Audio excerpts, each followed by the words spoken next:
चौमू के पास एक गांव है निमाणा।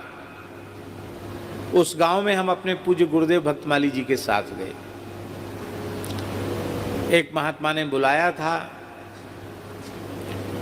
और श्रीमद् भागवत की कथा थी और अनुष्ठान सकाम था। सकाम ऐसा था महाराज जी, एक भयंकर ब्रह्म राक्षस का उपद्रव था, उसको शांत करना था। और वो ब्रह्म राक्षस भी ऐतिहासिक था महाराज जी। आपने खूब श्रवण किया होगा त्रिवेणी वाले महाराज जी का नाम, जयपुर के पास श्री स्वामी नारायण दास जी महाराज। राजस्थान के सिद्ध संतों में उनकी गणना थी। वस्तुतः बड़े उच्च कोटि के महात्मा थे। राजस्थान क्षेत्र में तो उनको भगवान के जैसा आदर लोग करते थे। उनका हमारे ऊपर भी बड़ा स्नेह था। उनके महाराज जी दादा गुरुजी थे, वो भी सिद्ध थे। उनके गुरुजी भगवान दास जी वो भी सिद्ध थे। उनके दादा गुरुजी गंगा दास जी वो भी बड़े सिद्ध थे। और परंपरा से कई पीढ़ी तक सिद्ध ही पुरुष होते आए। तो महाराज जी एक पंडित आते थे मिथिला से, बहुत बड़े विद्वान थे। तो महाराज का शरीर गुर्जर घर का था, पर संत तो किसी भी कुल के हो सकते हैं। वो दीनता उनमें बहुत थी, सिद्ध पुरुष थे। तो जब वो महाराज आते, पंडित जी आते, तो उनका बड़ा आदर करते थे, उनको प्रणाम करते थे। उनको घूमो फिरो महाराज, रहो खाओ पियो मस्त रहो। और जाते इसमें खूब भेंट विदाई उनकी करते थे। लेकिन वे ऐसे विलक्षण महापुरुष थे वो पंडित, कि वो जितना उनका आप सम्मान करते उतना ज़्यादा वो उनको अपमानित करते थे। संत महापुरुष को जाति का नाम लेकर के, मूर्ख है, पढ़ा लिखा नहीं है, यूँ त्यों करके खाली लोगों के बीच में सिद्ध बना बैठा है, ऐसा करते। अब वो ऐसे सुनते महाराज जी जैसे कोई उनकी विरुद्धावली गा रहा हो। हंस करके कहते, पंडित जी बिल्कुल सही बात, ये जितने लोग हैं सब झूठे हैं, सच्चे आप। वाह क्या कहना, वाह वाह वाह वाह महाराज, वाह पंडित जी वाह, बिल्कुल ठीक है। अरे हम कहाँ साधु बन पाए, हम तो अभी अमुक ही, ऐसा बोलते थे।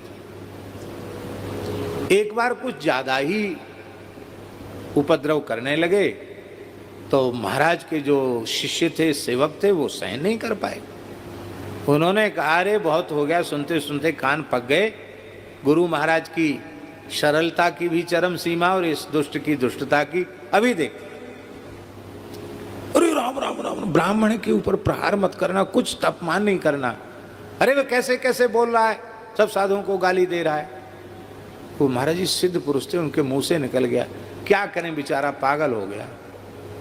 बस इतना कहते वो शास्त्रों के चूड़ांत विद्वान पागल हो गए। पागल हो गए तो पागल होते होते पागल तो कहीं से कहीं भटकते हैं। इन्होंने कहा भी कि भैया उसको पकड़ लो, इलाज कराओ, लेकिन वो तो अब अभिशाप लगा था, संत का अपराध। वो महाराज जी गलता में जा करके एक पत्थर पर सिर पटक पटक करके मर गए।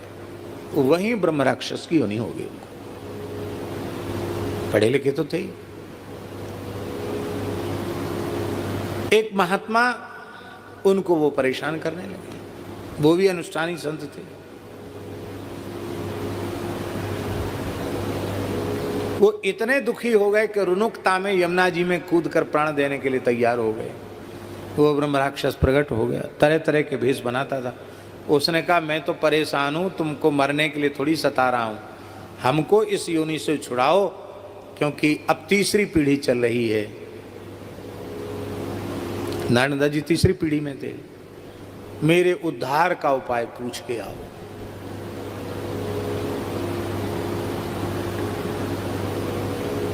वो आए महात्मा श्री नारायण दास जी महाराज के पास। महाराज हम बहुत परेशान हैं, ऐसी ऐसी बात है। उन्होंने कहा भागवत से ही सब समस्या का समाधान होता है। वो आता है तुम्हारे सामने तो उसको पूछना भागवत। तो आया, फिर आया, बोले क्या पूछा? उन्होंने भागवत बताया।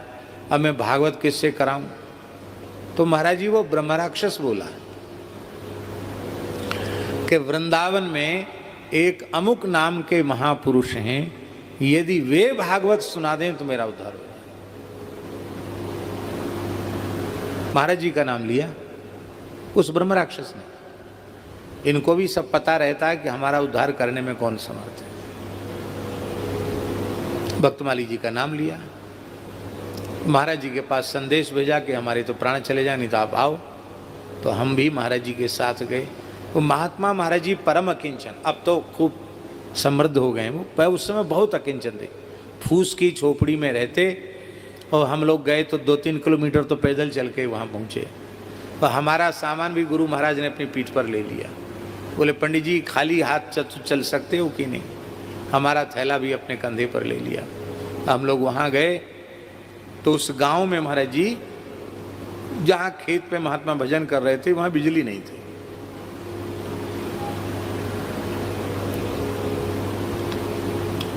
एक कक्ष था खेत में, उसमें बाजरे की करब से उसके दरवाजे को और खिड़की को बंद, खिड़की में कोई पल्ला वल्ला नहीं थे न दरवाजे में। और ठंड का समय है, तो रात को बालू ठंडी हो जाती तो खूब ठंडी हवा चलती है। और एक बोतल में मिट्टी का तेल भरा हुआ, उसमें वो बत्ती जल रही है। जाते ही महाराज जी ने उसको तो बुझवा दिया। बोले इस कैरोसिन की गंध से देवता भाग जाएंगे, इसको बंद कर दो। अंधेरा हो गया, एक घड़ा में पानी बस, और कुछ नहीं, कोई व्यवस्था सुविधा नाम की कोई चीज़ नहीं। एक भेड़ के उनका मोटा कंबल महाराज जी के तख्त पर, और नीचे हम लोगों के लिए बाजरे की करब, ऊपर से एक पुराना सा फर्श दरी, इस पे सो जाओ। हम थोड़े हताश उदास से हुए, उनके महाराज जी कहाँ आ गए? बोले देखो भगवान की कितनी कृपा है, सब रोगों की यही दवा, मिट्टी पानी और हवा। कितनी बढ़िया मिट्टी है राजस्थान की, बढ़िया छन छन के हवा आ रही है। और सवेरे एक बार जनरेटर चल करके बोरिंग का पानी आ जाएगा, आनंद हो जाएंगे। बाल्टी में घड़ा में भर लो, काम चलाओ। और महाराज जी बोले, हमने कहा महाराज जी लाइट तो है ही नहीं। बोले लाइट नहीं है, लाइट नहीं तो आँख सबकी खराब कर दी। भगवान की करुणा कैसी है, 7-8 दिन तक नेत्रों को पूरा विश्राम मिलेगा, अंधेरे में आँखों को विश्राम मिलता है। हमने कहा महाराज जी विश्राम तो मिलेगा, हम तो विद्यार्थी हैं, हम पढ़ेंगे क्या? बोले जब लाइट नहीं थी तब लोग पढ़ते नहीं थे क्या? ऐसा है, लाइट होती तो हम बैठकर तुमको पढ़ाते हो, तुमको बैठ के पढ़ना पड़ता मर्यादा के कारण। अब ऐसा करेंगे, हम लेट के पढ़ाएंगे और तुम लेट के सुनना। जब हुंकारी देना बंद कर दोगे तो हम समझेंगे पंडित जी को नींद आ गई, हम पढ़ाना बंद कर देंगे। व्याकरण पढ़ाते थे। तो वहाँ महाराज जी कथा हुई। उस कथा में एक दैन्य की बात बता रहे हैं। एक विद्वान थे, शंकर नाम था उनका, ब्राह्मण थे, अच्छे विद्वान थे। वो पता नहीं किस विचारधारा के थे, वो आए, आकर के महाराज जी को उन्होंने शास्त्रार्थ के लिए ललकारने लगे। संस्कृत में बोलने लगे, बड़ी क्लिष्ट संस्कृत, और दर्शन संबंधी कुछ प्रश्न। आपके मत में आत्मा का स्वरूप क्या है, उनका एक मुख्य प्रश्न था। तो महाराज जी ने संस्कृत में ही उनको उत्तर दिया कि हम ना तो शास्त्री हैं ना आचार्य हैं, हम तो ऐसे ही साधुओं में रहे, और साधुओं में लोग सीधे साधे होते हैं, 2-4 अक्षर कुछ बनारस में रह के पढ़ लिए थे, इसलिए लोगों ने कह दे रहे विद्वान है विद्वान है विद्वान है। आपको झूठा या सुनाई पड़ा, आप चक्कर में पड़ गए। पर आप बार बार यही प्रश्न करते हैं कि आत्मा के स्वरूप की अनुभूति, आपके मत में आत्मा का स्वरूप क्या है? तो महाराज जी बोले कि आत्मवेत्ता महापुरुष की शरणागति के बिना आत्मस्वरूप की अनुभूति नहीं होती। बस इतना कहकर मौन हो गए।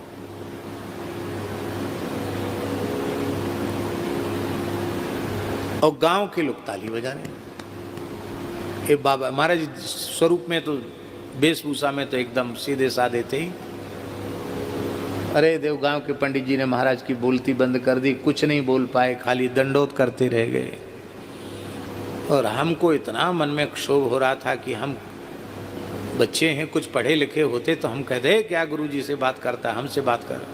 पर हम पढ़े लिखे नहीं, हम क्या करें? इसके बाद कथा आरंभ हुई। एक दिन महात्मा हुआ तो 8 घंटे महाराज जी रोज कथा कहते थे। तो पहले दिन महात्म्य के बाद दूसरे दिन 4 घंटे में जब जन्माद्यस्य यतः की चर्चा महाराज जी ने, वो पंडित जी समझ गए कि ये जिसको हम समझ रहे थे ये अनपढ़ है। भागवत पूरी जो लगा लेते हैं उनसे पहला श्लोक नहीं लगता है। 2-2, 3-3 आवृत्ति लगाने वाले लोग भी पहला श्लोक नहीं लगा पाते हैं। महाराज जी ने 4 घंटे व्याख्या की। आंख बंद करके महाराज बोलते थे। तीसरे दिन तो वो चरणों में साष्टांग पड़ गए, बोले महाराज मैंने बड़ा भारी अपराध किया आपके प्रति, आपका तिरस्कार करके। महाराज जी बोले नहीं, आप विद्वान हैं, आप तो सबका आदर ही करते हैं, वस्तुतः हम पढ़े लिखे नहीं हैं, यही कहा। बाद में वो ब्राह्मण परिवार सहित महाराज जी के शरणागत हो गया। तो जब रास्ते में आ रहे थे तो महाराज जी बोले पंडित जी आपके मन में क्या हो रहा था कि हम झगड़ा करेंगे? देखो झगड़ा करते तो घर में खीर मालपुआ जाके पाई, ये खाने को कहाँ मिलता। एक एक गमछा कपड़ा बेचारे ब्राह्मण ने दिया, थोड़ी बहुत साधु ब्राह्मणों को दक्षिणा भी दी, ऐसे विनोद में बोलते थे। इस सब से वंचित रह जाते, इसलिए कभी झगड़ा नहीं करना। हाँ, लिखा है वादो नावलंब्या, नारद जी के आज्ञा है, वाद विवाद में भक्त को नहीं पढ़ना चाहिए। कहने का आशय दास का केवल इतना है कि ऐसे महापुरुषों को भी देखा। हमसे कहते थे कि हम तो मध्यमा पास करने के बाद शास्त्री की परीक्षा तो दिए नहीं, पढ़े और चले आए, और फिर आप पढ़ाते नहीं है, सब विस्मृत हो गया है, ऐसा बोलते। और महाभाष्य तक कभी कोई कुछ भी पूछने आता तो बिना पुस्तक दे के बताने लग जाते। टीका की टीका उनको पता नहीं कैसे कंठस्थ थी। श्लोक ऐसे लगते विविध छंदों में जैसे उनको कंठस्थ हों, ऐसा उनका वैदुष्य था, ऐसी श्लोक रचना करते थे। और दैन्य ऐसा कि पता ही न चले कि ये पढ़े लिखे भी हैं। ये किसका प्रभाव था? कुल हियो होए चूर चूर नेक श्रवण लगाए हैं। ये जो भक्तमाल ग्रंथ का उन्होंने जीवन भर आश्रय लिया, भक्त चरित्रों का आश्रय लिया, टिप्पणी के रूप में उसको प्रकाशित किया, फिर उसके बृहद्भाष्य के रूप में प्रकाशित किया, तो भक्तों के चरित्र के अनुसंधान की